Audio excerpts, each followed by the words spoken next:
आधी आबादी महिला समूह के लिए हमने कहा, महागठबंधन ने निर्णय लिया है महिलाओं के लिए आधी आबादी के लिए 2500 रुपया, बूढ़ा बूढ़ी के लिए 18,000 का साल। ये आत्मनिर्भर गौ बनाने के लिए नहीं, आत्मनिर्भर घर बनाने का संकल्प है। और आत्मनिर्भर जब घर बनेगा तभी आत्मनिर्भर भारत का सपना साकार होगा। महिलाओं के साथ साथ युवाओं का भी ख्याल किया गया है। प्रत्येक परिवार में नौकरी का सवाल। हमारी महिला यहां बैठी है, नीतीश कुमार जी ने मात्र 20 वर्षों में 19,000 रुपया दिया है, लेकिन महागठबंधन 1 साल के अंदर में 30,000 रुपया देने का काम करेगा। क्योंकि आदरणीय राहुल गांधी जी यहां पहुंच चुके हैं, इन्हें और अन्य जगह जाना है। कोई लंबी तकरीर नहीं किए बगैर सिर्फ इतना ही कहेंगे कि महिला हो या फिर युवा हो, बुजुर्ग हो, चाहे हमारी स्वयंसेवी संगठन से जुड़े हुए हो या फिर कॉन्ट्रैक्ट पर बहाल लोग हो, सबको परमानेंट करने का निर्णय लिया है। और 30 साल से जो यहाँ बैठा हुआ व्यक्ति मठाधीश की भूमिका में पूरे जिला को नटोरियस गैंग की तरह नचाता है, उसे इस बार कड़ी सबक सिखाना है। इन्हीं चंद शब्दों के साथ हम तमाम नेताओं के प्रति आदर का भाव रखते हुए अपनी बात समाप्त करते। धन्यवाद। आदरणीय श्री कौंसलेंद्र उर्फ छोटे मुखिया जी जो नालंदा से लोकप्रिय प्रत्याशी हैं, उनसे निवेदन करेंगे कि वो आए और संबोधित करें। सबसे पहले मैं तमाम उन लोग जो हमारे जोश और जज्बा को बढ़ा रहे हैं, सभी लोगों को मैं नमन करता हूं, हाथ जोड़ के प्रणाम करता हूं। आज यहां पर नालंदा की ऐतिहासिक धरती में, महात्मा बुद्ध महावीर की धरती पर, जरासंध हर्षवर्धन की धरती पर आज हमारे देश के नेता, हम लोग के प्रिय नेता राहुल गांधी जी यहाँ पर पधारे हैं। इसलिए नालंदा की धरती की ओर से इन्हें नमन और प्रणाम करते हैं। और तमाम यहाँ पर हमारे गार्जियन नेता डॉक्टर अखिलेश कुमार सिंह जी, यहाँ पर अल्लाह बरू साहब, देवेंद्र यादव जी और तमाम महागठबंधन के घटक दल के यहाँ पर जो नेता हैं, हमारे साथी महागठबंधन के जो भी उम्मीदवार हैं, उमैर साहब, अरुण कुमार बिंद जी, हमारे बड़े भाई मित्र सहयोगी शक्ति सिंह यादव जी, तमाम लोगों को भी अभिनंदन करते हैं। और दोस्तों, आप लोग जानते हैं जुल्मी कब तक जुल्म करेगा, सत्ता के गलियारों से चप्पा चप्पा गूंज रहा है परिवर्तन के नारों से। आप सभी लोगों से मैं निवेदन करता हूं कि जो 30 वर्षों से यहाँ के लोग, हम और आप, जो शोषण और अत्याचार से दबे हुए, इससे मुक्ति चाहिए हमको। अपने आदरणीय नेता को यहाँ से 7 सीट है, 7 सीट जिता के भेजने का काम करेंगे। मैं हाथ जोड़ के आपसे विनती करता हूँ, आप हमारे बड़े नेता को सुनना चाहते हो, लेकिन इस बार परिवर्तन करना है कि नहीं करना है? इस बार परिवर्तन करना है। और चूंकि हमारे आदरणीय नेता संबोधन करेंगे, इनके इंतजार में आप 2-3 घंटा 4 घंटा से हैं, इसलिए बीच में हम दीवार नहीं बनना चाहते हैं। और तमाम लोगों से निवेदन करते हैं कि 5 साल का समय और आशीर्वाद हमको आप लोग दीजिए, ताकि आपको सेवा हम कर सके। हम सिर्फ 5 साल चाहते हैं। जिनको आपने 30 वर्ष तक दिया, उन्होंने क्या किया नहीं किया आप सब जानते हैं। इसलिए सभी युवा, नौजवान, किसान, शोषित, पीड़ित जितने लोग भी यहाँ हैं, बदलाव की हवा बह चुकी है, बदलाव की हवा बह चुकी है। छोटे मुखिया की हवा चली, मंत्री घूमे गली गली। इसलिए तमाम लोगों को प्रणाम करते हुए मैं अपनी वाणी को विराम देता हूं। सर्वहारा वर्ग के नेता, गरीब, किसान, मजदूर, युवाओं की, देश की आवाज और सभी जाति और धर्म के लिए संघर्ष करने वाले हम सबके नेता परम श्रद्धेय राहुल गांधी जी से हम निवेदन करेंगे कि वो हम सबको संबोधित करें।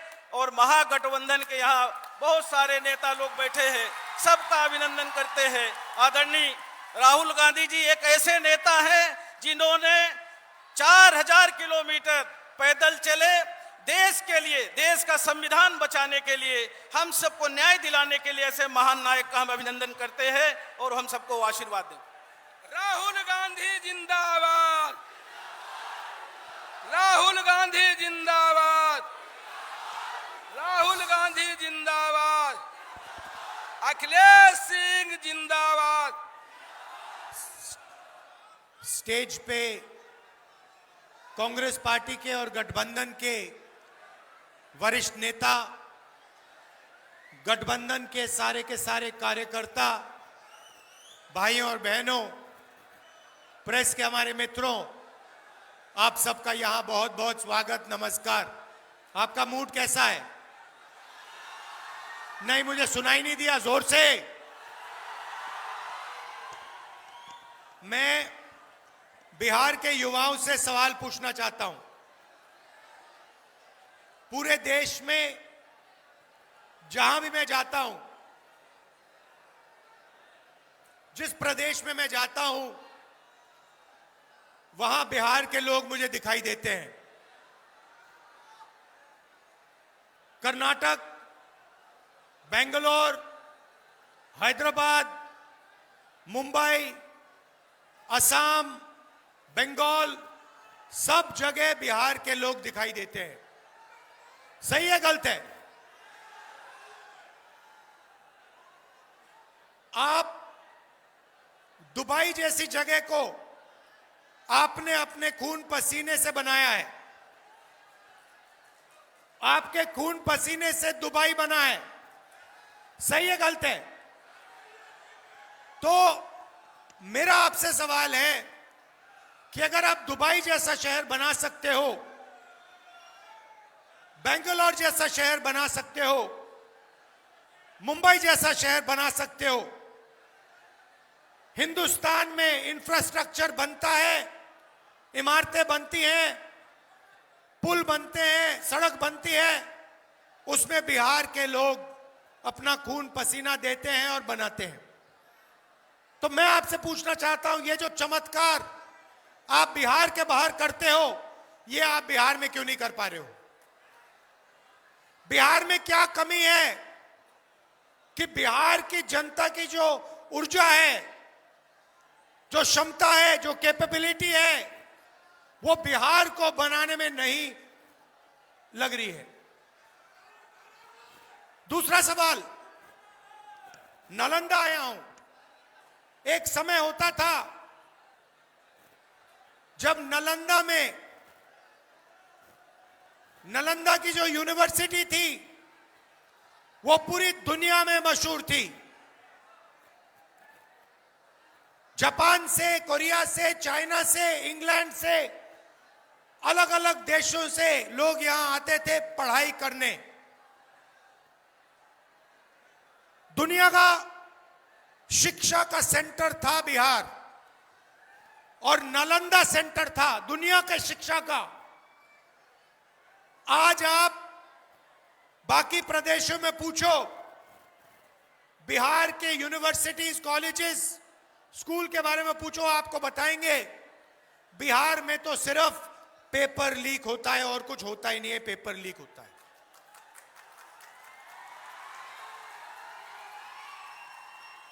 बिहार का युवा सपना देखता है, मैं इंजीनियर बनूंगा, मैं डॉक्टर बनूंगा, लॉयर बनूंगा, अपना छोटा बिजनेस चालू करूंगा। माता पिता के पास जाता है, कहता है मेरी मदद कीजिए, मुझे पढ़ाई करनी है। मजदूरी करने के बाद बिहार के लोग बच्चों को पढ़ाने की कोशिश करते हैं। Private school, private college, private university, लाखों रुपए लगते हैं। और फिर क्या होता है? महीनों की मेहनत के बाद एग्जाम से 1-2 दिन पहले जिनकी दोस्ती है, रिश्तेदारी है, उनको पेपर मिल जाता है। और बिहार का ईमानदार युवा देखता ही रह जाता है। यह आपकी सच्चाई है। अब नीतीश जी कहते हैं कि 20 साल में उन्होंने बिहार को बदल दिया, बिहार में विकास लाया, बिहार में अस्पताल चालू किए, बिहार की यूनिवर्सिटीज कॉलेजेस चालू की। मेरे सामने बिहार की जनता खड़ी है। मैं आपसे पूछना चाहता हूं, क्या यह सच है? क्या बिहार में आपको शिक्षा मिल सकती है? बिहार में आपको स्वास्थ्य अस्पताल मिल सकता है? आप देखिए, दिल्ली में ऑल इंडिया मेडिकल इंस्टीट्यूट है, उसके सामने मेट्रो स्टेशन है। आप कभी दिल्ली जाएं, उस मेट्रो स्टेशन में जाइए, रात को 12 बजे आप उस मेट्रो स्टेशन में जाइए नीचे और देखिए क्या हो रहा है। बिहार के हर डिस्ट्रिक्ट से लोग वहां इलाज कराने जाते हैं। मैं गया, मैंने उनसे पूछा, भाई यहां क्यों आए?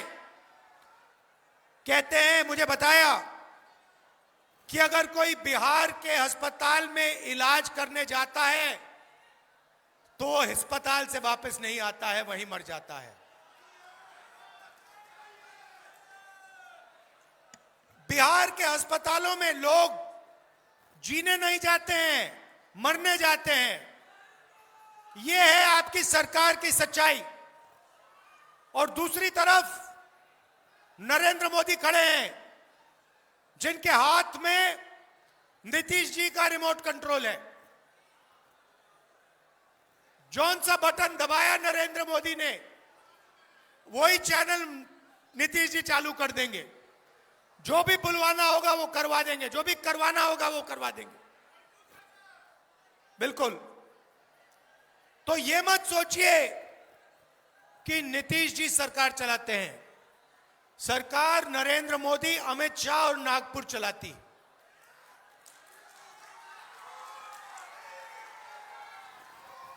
अब ये देखिए, 2 हिंदुस्तान बने हैं। अभी छठ पूजा के समय नरेंद्र मोदी जी ने निर्णय लिया कि वो जाके यमुना में स्नान करेंगे। आपने देखा फोटो देखी? एक तरफ हिंदुस्तान की सच्चाई, बिहार की सच्चाई, यमुना पोल्यूशन से भरी हुई, गंद से भरी हुई, और दूसरी तरफ नरेंद्र मोदी जी ने साफ पानी का छोटा सा तालाब बनाया। दूर से साफ पानी आया। दिल्ली के लोगों को नहीं मिलता पीने का साफ पानी, मगर नरेंद्र मोदी के नहाने के लिए दूर से इतना बड़ा पाइप लगवाया गया, उसमें पानी आया, छोटा सा तालाब बनाया गया और उसमें हमारे प्रधानमंत्री को नहाना था। एक हिंदुस्तान उनका, अरबपतियों का, अंबानी अदानी का। बिहार में अमित शाह कहते हैं उद्योगों के लिए जमीन नहीं, मगर अदानी को 1 रुपए में जमीन बिहार की मिल जाती है। 1 रुपए में किसी किसान से जमीन छीनी जाती है और मुफ्त में 1 रुपए में अरबपतियों को दी जाती है। उधर महाराष्ट्र में आपके लोग धारावी में रहते हैं, वहां पे छोटा बिजनेस चलाते हैं, एंटरप्रेन्योरशिप करते हैं। वो जमीन नरेंद्र मोदी ने अदानी को दी। लाखों करोड़ रुपए की जमीन लाखों लोगों को हटा रहे हैं, परे कर रहे हैं और उनकी जमीन छीनकर अदानी जी को दे रहे हैं। तो यही हो रहा है। 2 हिंदुस्तान है, एक अदानी, अंबानी और मोदी का, और दूसरा हिंदुस्तान आपका, हमारा, किसानों का, मजदूरों का, गरीबों का, पिछड़ों का, अति पिछड़ों का, दलितों का, महादलितों का, गरीब जनरल कास्ट का। ये दूसरे हिंदुस्तान में जो भी करना है कर लो, जो भी करना है कर लो, आपको रोजगार नहीं मिल सकता है। क्यों? क्योंकि नरेंद्र मोदी चाहता है कि चाइना का माल अदानी और अंबानी जैसे लोग बेचें और हिंदुस्तान की गरीब जनता, बिहार की जनता उस माल को खरीदे। यहां आपने सुना होगा नरेंद्र मोदी आए और कहते हैं, युवाओं से कहते हैं, युवाओं, बीजेपी ने टेलीफोन का डेटा इतने कम कीमत का कर दिया है कि कोई भी युवा इंस्टाग्राम, फेसबुक, रील बना सकता है। मैं बिहार के युवाओं से पूछता हूं, आपके प्रधानमंत्री ने आपसे कहा कि रील से, इंस्टाग्राम देखने से, फेसबुक पे आने से आपका फायदा होता है। क्या यह सच है? क्या फेसबुक पे रील देखने से आपके जेब में पैसा आता है? क्या इंस्टाग्राम को देखने से आपके जेब में पैसा आता है? जब आप इंस्टाग्राम देखते हो, फेसबुक देखते हो, किसके जेब में पैसा जाता है? जियो, अंबानी के जेब में पैसा जाता है। नरेंद्र मोदी ने आपको यह नहीं बताया कि हिंदुस्तान का स्पेक्ट्रम नरेंद्र मोदी ने अंबानी जी के हवाले किया। नरेंद्र मोदी यह नहीं बताते कि पूरी की पूरी मदद नरेंद्र मोदी जी ने अंबानी और अदानी जैसे लोगों की है। आप देखिए, सड़क देखिए, सीमेंट देखिए, डिफेंस देखिए, सोलर पावर देखिए, विंड पावर देखिए, एयरपोर्ट देखिए, रेलवे स्टेशन देखिए, सारे के सारे इन्होंने अदानी और अंबानी के हवाले कर दिए हैं। पहले आपको रोजगार मिलता था पब्लिक सेक्टर में, सरकारी कंपनियां होती थी, सारी की सारी बंद कर दी हैं, बेच दी हैं प्राइवेट लोगों को। आज बिहार का युवा रोजगार नहीं पा सकता है, जॉब नहीं पा सकता है, मगर पूरे देश में मजदूरी कर सकता है। क्या ऐसा भविष्य आप चाहते हैं कि बिहार हिंदुस्तान का लेबर क्लास बने? आप ये चाहते हो अपने लिए कि आप पूरे देश में जाओ, हर प्रदेश में जाओ और मजदूरी करो? ऐसा बिहार चाहते हो? नहीं, ये हमें नहीं चाहिए। हमें वो पुराना नालंदा वाला, शिक्षा के सेंटर वाला बिहार चाहिए, जहां पूरी दुनिया से लोग यहां आते थे, इन सड़कों पे चलते थे शिक्षा के लिए। वो बिहार हमें चाहिए। आप देखिए, ये आपने फोन पकड़ रखे हैं, इसके पीछे देखिए, इसके पीछे लिखा है मेड इन चाइना। लिखा है, नहीं लिखा है? हम चाहते हैं कि एक ऐसा दिन आए जब इसके पीछे लिखा हो made in Bihar, made in Nalanda. और यहां नालंदा में, बिहार में आपके युवाओं को उन फैक्ट्रियों में रोजगार मिले। हम चाहते हैं कि चाइना का युवा मेड इन बिहार का टेलीफोन, मेड इन बिहार का कैमरा, मेड इन बिहार की टी शर्ट खरीदे और फिर अपने आप से पूछे, भैया ये बिहार, ये नालंदा, क्या नालंदा कहां है? मैं जाके देखना चाहता हूं। नरेंद्र मोदी नहीं कर सकते। देखिए, आदमी में दम होना चाहिए। अगर कुछ करना है तो आदमी में दम होना चाहिए। वो अमेरिका का राष्ट्रपति है, उसने 50 बार हिंदुस्तान के प्रधानमंत्री का अपमान किया है। 50 बार। 50 बार उसने कहा है कि नरेंद्र मोदी को मैंने एक फोन कॉल मारा और उससे कहा कि ऑपरेशन सिंदूर बंद करो, और 2 दिन के अंदर नरेंद्र मोदी ने सर झुकाकर ऑपरेशन सिंदूर बंद कर दिया। यह अमेरिका के राष्ट्रपति बोल रहा है।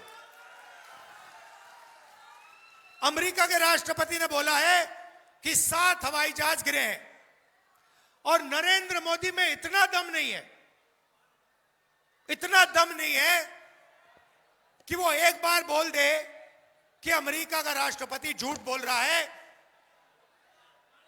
इतना दम नहीं है उसमें, और छुप रहा है। उसको अमेरिका जाना था, अमेरिका में डोनाल्ड ट्रंप से मिलना था, मगर डर गए हैं, वो जा नहीं रहे वहां, और इधर वोट चोरी कर रहे हैं 24 घंटा। वोट चोरी क्यों करते हैं? महाराष्ट्र में वोट चोरी क्यों की? हरियाणा में वोट चोरी क्यों की? क्योंकि वो आपकी आवाज से डरते हैं। बिहार की जनता, हरियाणा की जनता, महाराष्ट्र की जनता की आवाज से डरते हैं। यह सच्चाई है। आप देखिए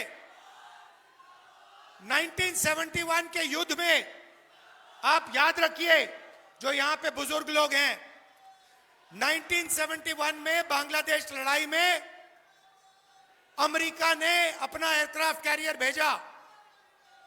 7th फ्लीट थी उनकी, उन्होंने अपनी नेवी भेजी हिंदुस्तान को धमकाने के लिए, डराने के लिए। इंदिरा गांधी जी प्रधानमंत्री थी, उन्होंने कहा आपकी नेवी से हम नहीं डरते, आपको जो करना है करो, हमें जो करना है हम करेंगे।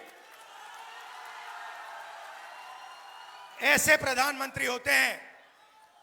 वो महिला थी, इंदिरा गांधी जी महिला थी, मगर इस मर्द से ज्यादा दम उस महिला में थी। नरेंद्र मोदी जी डरपोक हैं, मैं आपको बता रहा हूं। ना उनका विजन है, ना वो अमेरिका के राष्ट्रपति के सामने खड़े हो सकते हैं। यह सच्चाई है। और मैं चैलेंज देता हूं कि नरेंद्र मोदी में अगर दम है तो बिहार में मीटिंग कर रहे हैं, किसी भी मीटिंग में कह दें कि अमेरिका का राष्ट्रपति झूठ बोल रहा है, मैं इसके सामने नहीं झुका, मैंने ऑपरेशन सिंदूर नहीं रुकवाया। मैं चैलेंज करता हूं कि नरेंद्र मोदी जी बिहार के युवाओं को यह कह दे, नहीं कर सकते। और उल्टा वोट चोरी करके अंबेडकर जी के संविधान को रद्द करने में लगे हुए हैं। आपको याद होगा इन्होंने कहा 400 पार संविधान को खत्म कर देंगे। वोट चोरी के बाद ये बाल निकले, बाल चुनाव जीते। और अगर वोट चोरी नहीं की होती, मैं आपको बता रहा हूं, इंडिया गठबंधन की सरकार आज हिंदुस्तान में राज कर रही होती। भाई और बहनों, यह संविधान आपका है, यह कोई नई किताब नहीं है। इसमें आपकी आवाज है, हजारों साल पुरानी आवाज है। इसमें हिंदुस्तान के जो महापुरुष हैं, अंबेडकर जी, गांधी जी, बुद्ध भगवान, नारायण गुरु, फूले जी, इनकी आवाज है। इसको ये खत्म करना चाहते हैं। आरएसएस के लोग और नरेंद्र मोदी जी संविधान नहीं चाहते हैं, वो इसको खत्म करना चाहते हैं। हिंदुस्तान की सारी संस्थाएं जो हैं वो आपसे छीनना चाहते हैं, और वो वही समय लाना चाहते हैं जो पहले था। आजादी से पहले जहां कोई इलेक्शन नहीं होते थे,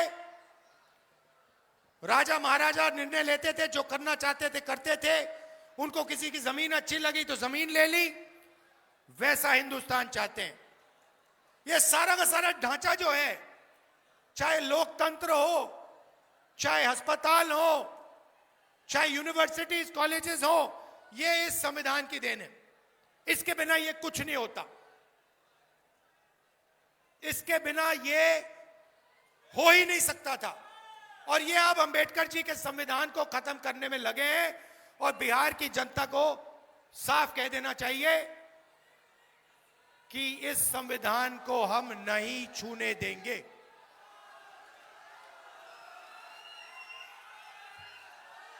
भाइयों और बहनों, मैं चाहता हूं और मैं आपको कह रहा हूं, यहां गठबंधन की सरकार बनेगी और जो नालंदा में पहले शिक्षा का सिस्टम था,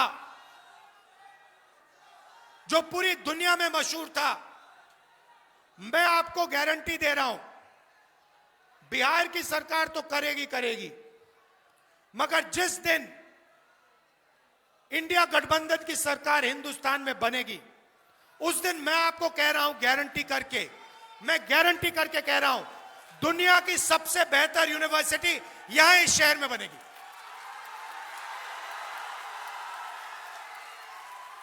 और हम एक चिन्ह बनाएंगे पूरी दुनिया के लिए कि बिहार शिक्षा का सेंटर है, नालंदा शिक्षा का सेंटर था और एक बार फिर नालंदा शिक्षा का और रोजगार का सेंटर बनेगा। गठबंधन इस काम को पूरा करने की कोशिश करेगा बिहार में, और जब दिल्ली में सरकार बनेगी, पूरा का पूरा दम लगाकर हम यहां पे दुनिया की सबसे बेहतर यूनिवर्सिटी, बिहार को मैसेज देने के लिए, दुनिया को मैसेज देने के लिए, हिंदुस्तान के बाकी प्रदेशों को मैसेज देने के लिए कि बिहारी मजदूर नहीं है, बिहार शिक्षा का सेंटर है, रोजगार का सेंटर है। कुछ दिन पहले मैं आपके स्टूडेंट से मिला, दिल्ली में पढ़ाई करते हैं।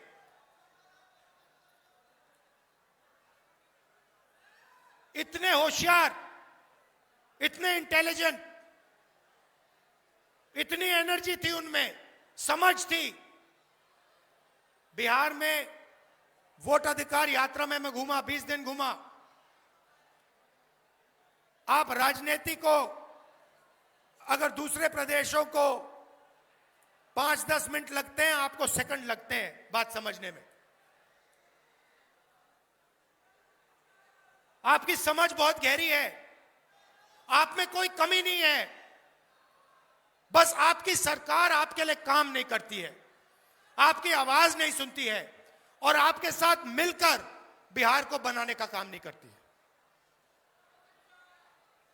गठबंधन की सरकार बनेगी और मैं आपको एक और गारंटी देता हूं, जो गठबंधन दे रहा है, महागठबंधन की गारंटी है कि जो सरकार बनेगी बिहार में,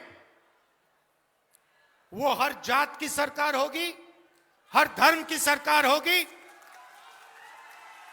उसमें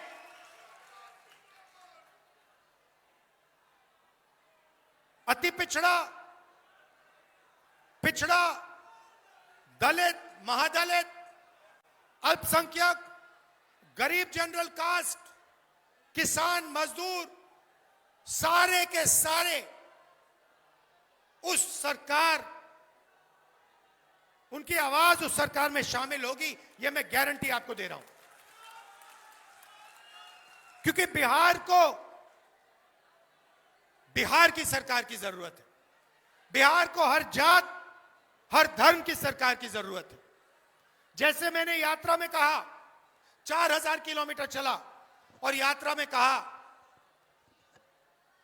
नफरत के बाजार में मोहब्बत की दुकान खोलनी है। नफरत से प्रदेश या देश आगे नहीं जा सकता है। नफरत से किसान को, मजदूर को, युवा को कोई फायदा नहीं होता। नफरत से नरेंद्र मोदी और अमित शाह जैसे लोगों को फायदा होता है, इसलिए वो फैलाते हैं। मगर बिहार की जनता को नफरत से फायदा नहीं होता, मोहब्बत से फायदा होता है, भाईचारे से फायदा होता है। वैसी सरकार हम चलाएंगे। आप सब दूर दूर से आए, दिल से मैं आपका धन्यवाद करता हूं और एक बार फिर कहना चाहता हूं कि संविधान की रक्षा करनी है। ये जो वोट चोरी करने की कोशिश कर रहे हैं, बिहार के हर युवा को ये वोट चोरी रोकनी चाहिए। पोलिंग बूथ पे आप ध्यान से रहिए, इलेक्शन डे पे आप ध्यान से रहिए, क्योंकि ये वोट चोर हैं। बीजेपी के लोग, आरएसएस के लोग संविधान को नहीं मानते हैं। ये वोट चोरी करने की कोशिश करेंगे, जैसे इन्हें हरियाणा में, महाराष्ट्र में वोट चोरी की, यहां भी ये वोट चोरी करने की कोशिश करेंगे। आपको और हमको ये रोकना है। धन्यवाद। जय हिंद। नमस्कार।